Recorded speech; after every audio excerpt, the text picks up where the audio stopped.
हरे कृष्णा, राधे राधे। श्री ओम नमो भगवते वासुदेवाय। श्री कार्तिक मास महात्म्य कथा 7वां अध्याय।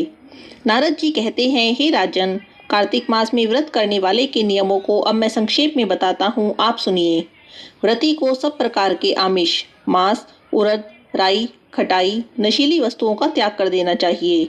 व्रती को दूसरे के अन्न का ग्रहण नहीं करना चाहिए, किसी से द्वेष नहीं करना चाहिए और तीर्थ के अतिरिक्त अन्य कोई यात्रा नहीं करनी चाहिए।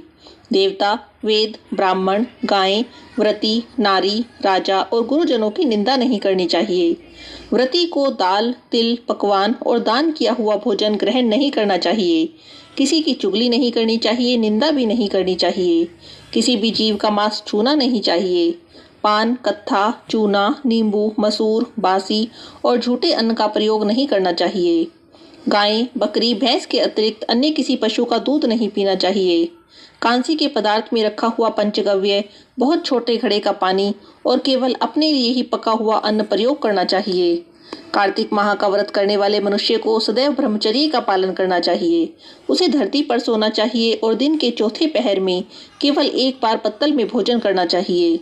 व्रती कार्तिक माह में केवल नरक चतुर्दशी, जिसे छोटी दिवाली भी कहते हैं, के ही दिन शरीर में तेल लगा सकते हैं।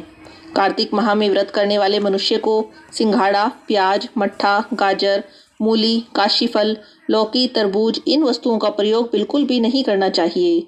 रजस्वला, चांडाल, पापी, मलेच्छ, पतित, व्रतहीन, ब्राह्मण द्रोही और नास्तिकों से बात भी नहीं करनी चाहिए। भगवान विष्णु को प्रसन्न करने के लिए अपनी शक्ति के अनुसार चंद्रायन व्रत करना चाहिए और उपयुक्त नियमों का पालन करना चाहिए।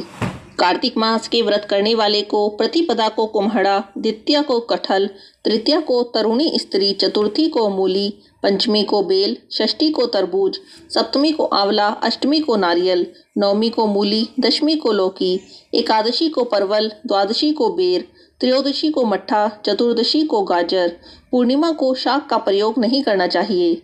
रविवार को आंवले का प्रयोग नहीं करना चाहिए।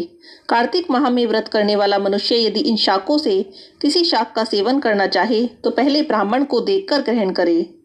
बिल्कुल यही विधान माघ माह के व्रत के लिए भी है। देवोत्थानी एकादशी में पहले कही गई विधि के अनुसार नृत्य, जागरण, गायन, वादन आदि करना चाहिए। इनको विधि पूर्वक करने वाले मनुष्य को देखकर यमदूत ऐसे भाग जाते हैं जैसे सिंह की गर्जना से हाथी भाग जाते हैं।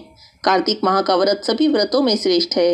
इसके अतिरिक्त जितने भी व्रत यज्ञ हैं वह 1000 की संख्या में किए जाने पर भी इसकी तुलना नहीं कर सकते, क्योंकि यज्ञ करने वाले मनुष्य को सीधे वैकुंठ की प्राप्ति होती है। जिस प्रकार राजा की रक्षा उसके अंगरक्षक करते हैं, उसी प्रकार कार्तिक माह में व्रत करने वाले की रक्षा भगवान विष्णु की आज्ञा से इंद्र आदि देवता करते हैं। व्रती मनुष्य जहाँ जहाँ भी रहता है वहीं पर उसकी पूजा होती है, उसका यश फैलता है। उसके निवास स्थान पर भूत पिशाच आदि कोई नहीं रह पाते। विधि से कार्तिक माह का व्रत करने वाले मनुष्य के पुण्यों का वर्णन करने में ब्रह्मा जी भी असमर्थ हैं।